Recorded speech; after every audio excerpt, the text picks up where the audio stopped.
Assalamualaikum warahmatullahi wabarakatuh. Saya Ridita Sari dengan NIM 2105166015. Saya di sini akan melaksanakan simulasi dengan waktu 30 menit materi yaitu tentang teori-teori masuknya Islam di Nusantara. Mari kita simak videonya. Assalamualaikum.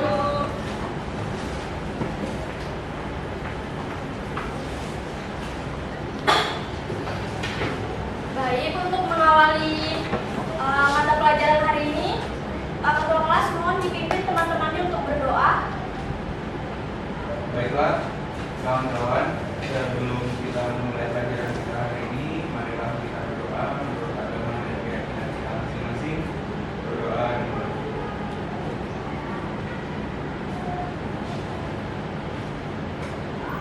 Berdoa selesai, yang belum bisa melanjutkan. Ya, semuanya pada puasa nggak? Puasa, Ibu. Ibu mau ajakin kalian buat tetap semangat, mau nggak? Mau. Tahu nggak tepuk semangat kayak gimana? Enggak. Kayak gini ya, tepuk semangat,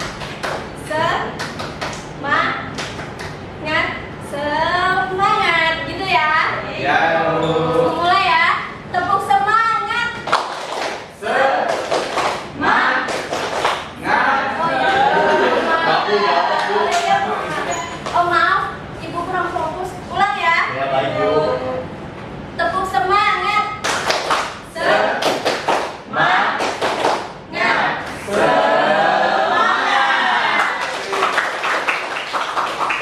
Nah, sebelum kita mulai materi hari ini, ada yang ingat nggak materi minggu lalu itu apa? Ya, Desti, coba masuknya Hindu Buddha ke Nusantara itu. Coba Desti sebutin satu teori Hindu Buddha apa? Brahmana Ibu. Ya, betul. Coba Afif. Teori Waisya, Bu. Ya, betul. Sri, coba. Teori Sudra Ibu. Nadia. Teori Asmara Ibu. Ya, betul. Ternyata anak-anak masih ingat ya. Masih. Ya, kita beri aplaus dulu.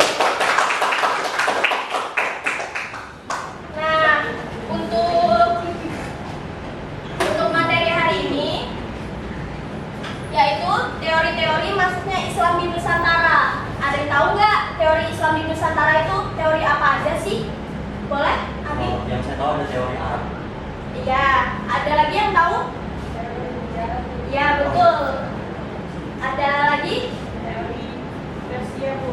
Betul. Satu lagi teorinya apa? Dari Cina. Ya, betul. Nah, sebelum kita mulai materinya, Ibu mau kalian nonton video dulu ya.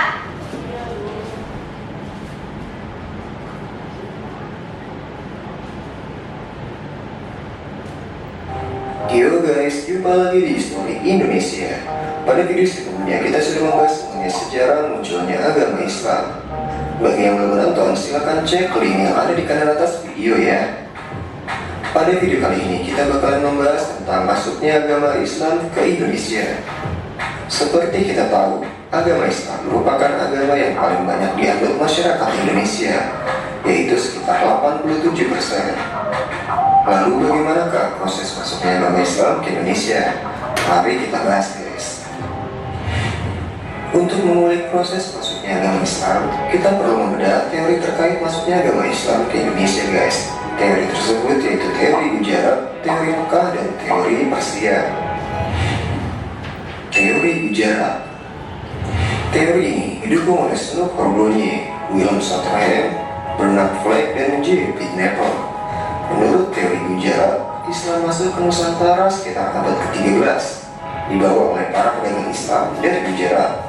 Gujarat itu wilayah India ya guys.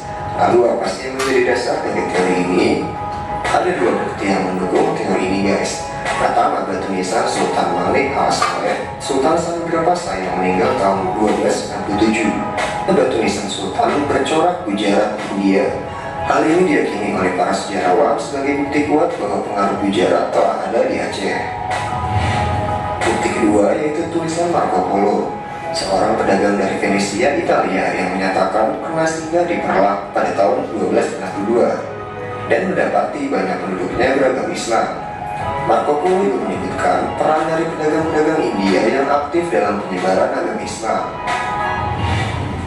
Teori Mekah. Teori ini didukung oleh Buya Hamka dan G. Stefano.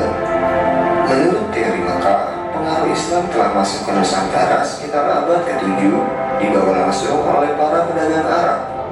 Dasar teori ini adalah adanya pemukiman Islam tahun 674 di Baros, pantai sebelah barat Sumatera. Para pedagang Arab tersebut juga melakukan pernikahan dengan penduduk lokal sehingga agama Islam semakin menyebar di Nusantara.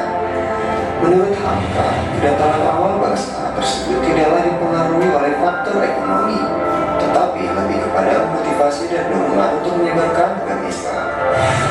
Menyangga teori Gujarat, menurut teori Mekah, Sultan-Sultan Pastai menggunakan gelar Al-Malik, gelar yang lazim dipakai di Mesir saat itu.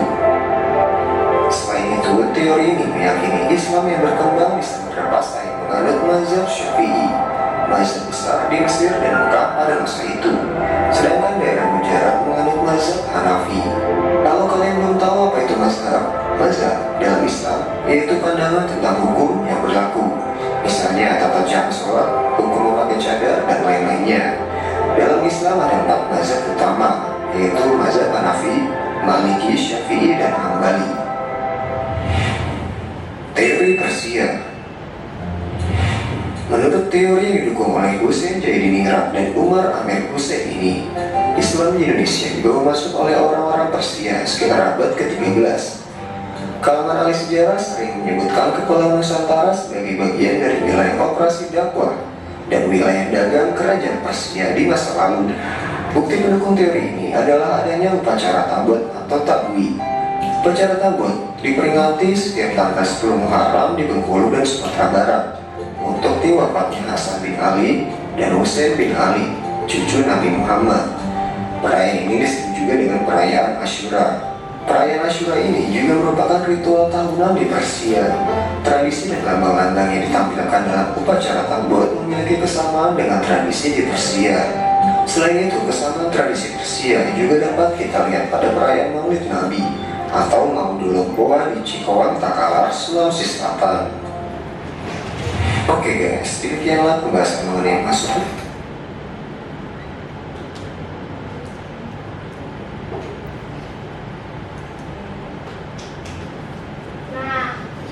Pembelajaran, ada yang mau membacakan nggak? Ya boleh, Jerry. Tujuan pembelajaran. Setelah kegiatan pembelajaran ini diharapkan kalian dapat menyimpulkan berbagai teori tentang proses masuknya agama Islam ke Indonesia dan memaparkan hasil informasi teori tentang proses masuknya agama Islam ke Indonesia dengan benar. Ya betul, tujuan pembelajaran ini adalah diharapkan anak-anak dapat menyimpulkan teori apa aja sih masuknya Islam di Nusantara dan juga bagaimana sih cara penyebarannya. Ada yang bisa membacakan pembahasannya? Boleh sih. Pembahasan 1 membahas tentang teori-teori Islam apa sajakah yang ada di Nusantara. 2 membahas tentang bagaimana cara penyebaran Islam di Indonesia. Ya, pembahasan kita pada hari ini itu ada 2 ya. Yang pertama kita bahas teori-teorinya, nah yang kedua kita bahas penyebarannya. Teorinya masuknya Islam di Nusantara itu ada 4. Yang pertama ada teori Gujarat, Persia, Mekah, dan juga teori Cina. Nah, yang pertama ini teori Gujarat. Abi boleh dibacakan? Ya, satu teori Gujarat. Teori ini didukung oleh ilmuwan Belanda seperti Piet Snapel dan Mokete. Mereka mengatakan Islam masuk ke Nusantara di abad ke-13 Masehi, bersamaan dengan hubungan dagang antara masyarakat Nusantara dengan para pedagang Gujarat dengan jalur Cambai, Timur Tengah, Eropa. Menurut Snap Perbridget, hubungan dagang Nusantara dengan orang Gujarat berlangsung lebih awal dibanding dengan orang-orang Arab. Bukti yang dicetuskan, yang pertama ada batu nisan. Batu nisan Sultan Samudra Pasai Malik As-Saleh 1297 dan batu nisan Syekh Maulana Malik Ibrahim di Gresik memiliki kesamaan dengan batu nisan yang berada di Cambai. B. Hal ini juga bersumber dari keterangan Marco Polo dari Venesia, Italia yang pernah singgah di Perlak atau Perlak tahun 1292 yang menceritakan bahwa di Perlak sudah banyak penduduk yang memeluk Islam dan banyak pedagang Islam dari India yang menyebarkan ajaran Islam. Nah, ya, teori Gujarat ini masuk di Nusantara di abad ke-13. Lalu ada bukti atas teori ini. Yang pertama, batu nisan Sultan Samudra Pasai Malik As-Saleh dan batu nisan Syekh Maulana Malik Ibrahim di Gresik yang memiliki kesamaan dengan batu nisan yang berada di Canggai. Nah, yang kedua, menurut keterangan Marco Polo, pernah dari Venesia, Italia yang pernah singgah di Perlak tahun 1292, dia menceritakan bahwa di Perlak sudah banyak penduduk yang memeluk Islam dan pedagang Islam dari India menyebarkan ajaran Islam sampai ke Nusantara. Nah, kelemahan dari teori Gujarat ini ada yang tahu nggak?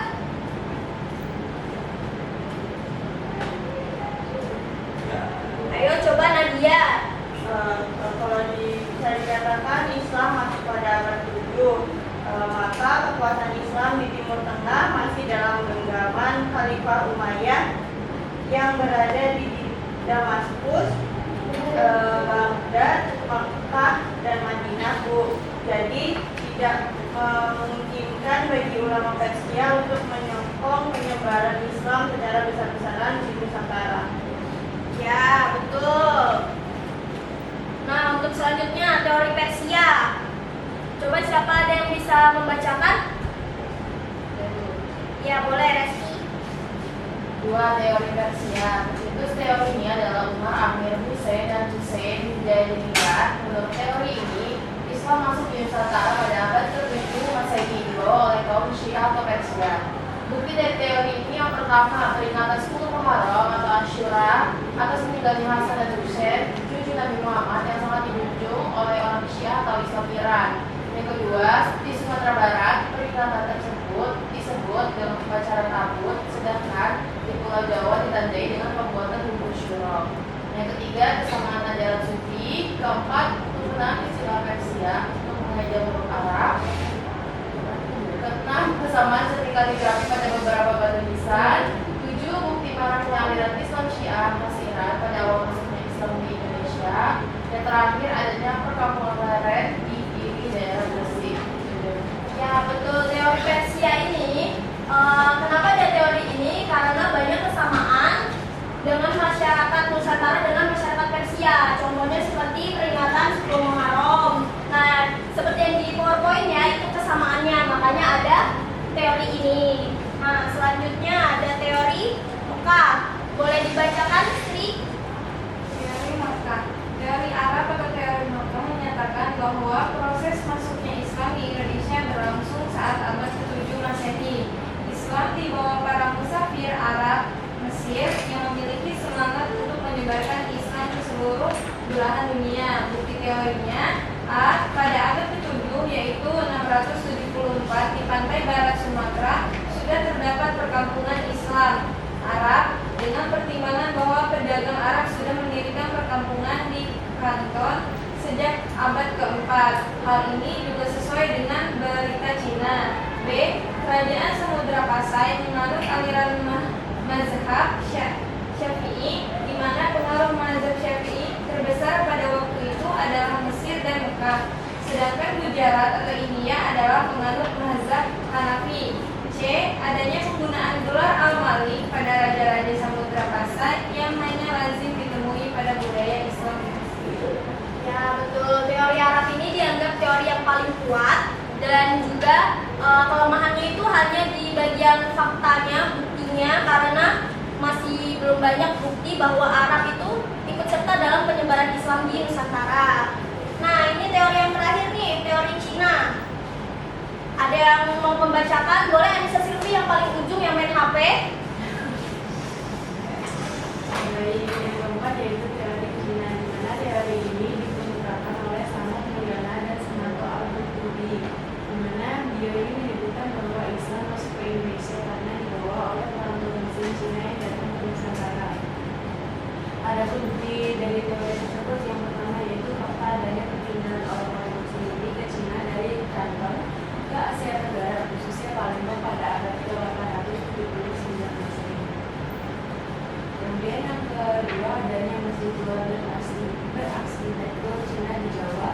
Tiga raja pertama adalah yang berasal dari keturunan Cina, yaitu Raja Batak. Keempat yaitu dua raja-raja Denmark yang menjadi menggunakan Islam Cina. Ya, untuk mempersingkat waktu, kita langsung aja ya ke proses penyebarannya agama Islam. Nah, proses penyebarannya itu ada 6. Yang pertama itu ada dari jalur perdagangan, ada jalur pendidikan, perkawinan, politik, tasawuf, kesenian. Nah, kalau perdagangan itu kan dulu kan kita masih berdagang ya. Nah, banyak tuh bangsa-bangsa luar berdagang ke Nusantara. Nah, dari situlah proses penyebarannya. Kalau dari proses perkawinan itu banyak orang yang berdagang tuh menetap di Nusantara. Nah, mereka itu melakukan perkawinan dengan orang lokal. Nah, orang lokal kan tidak bisa menikah kalau beda agama. Otomatis mereka berpindah agama dan menjadi penyebaran agama Islam. Lalu kalau kesenian seperti ada pertunjukan wayang seperti itu. Nah, itu juga bisa menjadi proses penyebaran agama Islam. Nah, seperti itu. Kita lanjut aja langsung ke tugas kelompok ya. Nah, ibu mau membagi ke 3 kelompok. Ini kelompoknya mau ibu yang membagikan atau kalian pilih sendiri? Ibu. Gini aja ya. Masing-masing gini aja ya. Iya, Ibu. Ya, ini kelompok 1, ini kelompok 2, dan ini kelompok 3. Jadi mau jadi acak kita.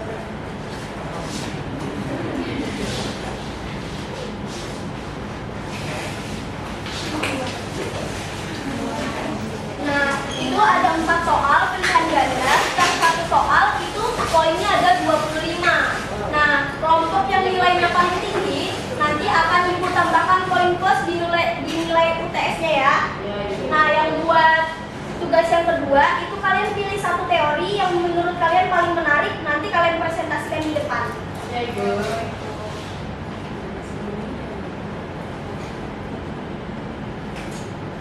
Ibu kasih waktu 3 menit ya. Ibu boleh lihat slide sebelum ini kan? Boleh? Nggak boleh.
Tunggu ditambah 21 menit ya.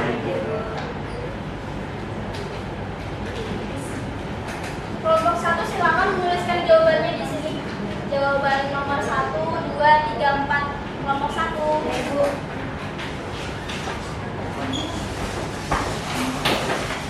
Kelompok 2 juga. Kelompok 3 sudah. Gantian ya.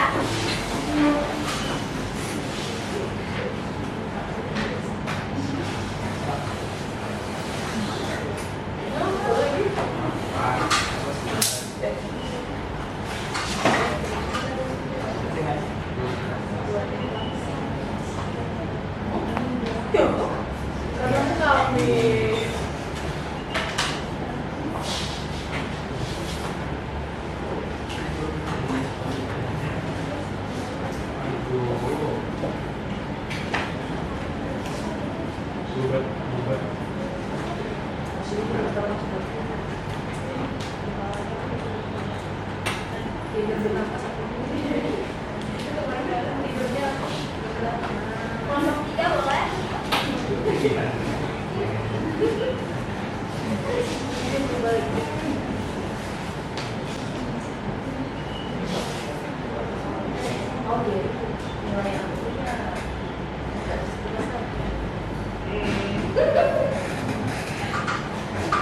Jawabannya sama semua ya? Ini jawabannya sama kan? Soalnya Ibu akan tuliskan jawabannya yang benar di sini ya. Jawabannya nomor 1 B. Yang kedua juga B. Yang ketiga A. Yang keempat D. Terus jadi semuanya bagus ya nilainya. Nanti semua dapat poin plus di nilai UTS. Nah, sekarang untuk yang tugas kedua, boleh perwakilan maju untuk mempresentasikan hasil diskusinya. Dimulai dari kelompok berapa dulu nih? Dari Ibu. Ya boleh.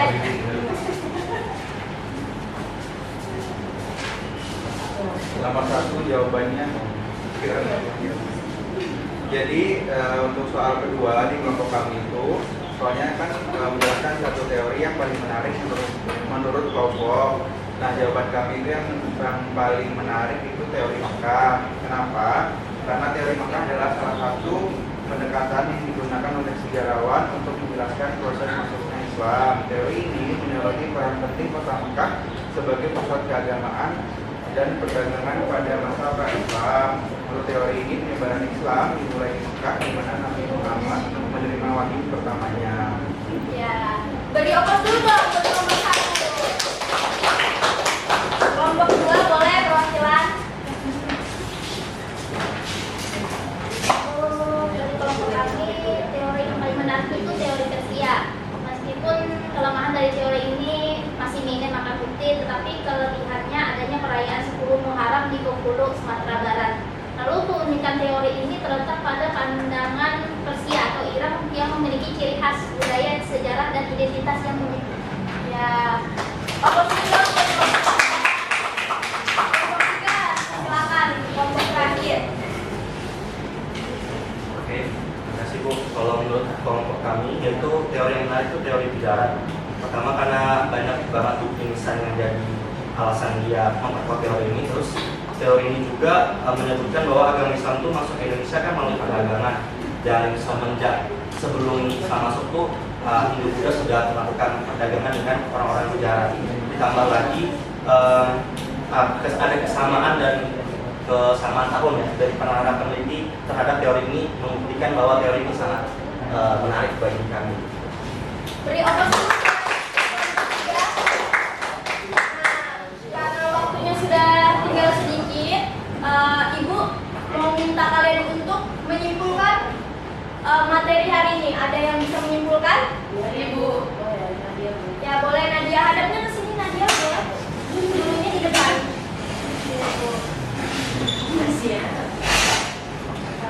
Jadi kesimpulan dari materi hari ini, teori masuknya Islam di Nusantara itu ada 4, yaitu teori bijarat, teori Persia, teori Arab, dan teori Cina. Dan proses penyebarannya ada dari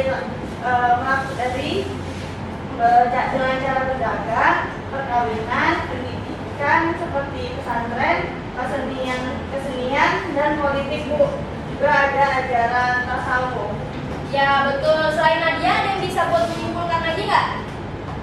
Terikat dulu. Boleh, Tri, silakan.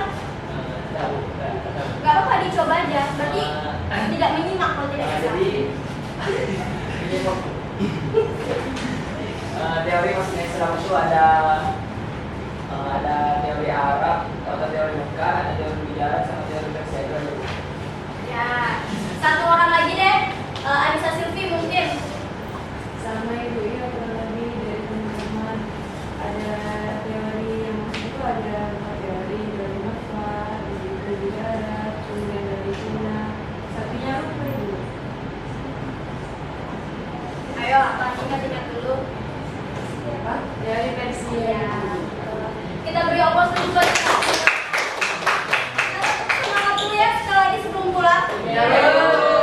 Tepuk semangat. Nah,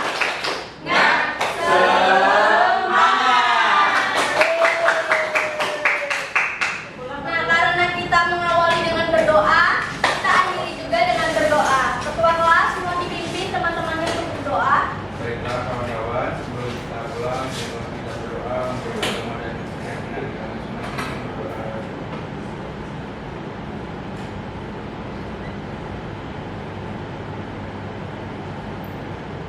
Berdoa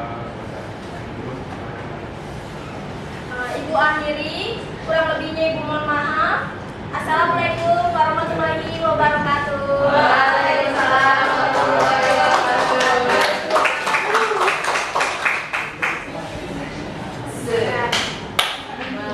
Instruksi Bu. Ya, sama aja. Ya, makanya aku bingung. Semangat dulu. Udah di. Bu, tepuk semangat dulu Bu. Selesai. Mungkin itu saja yang bisa saya sampaikan. Kurang lebihnya saya mohon maaf. Saya akhiri. Wassalamualaikum warahmatullahi wabarakatuh.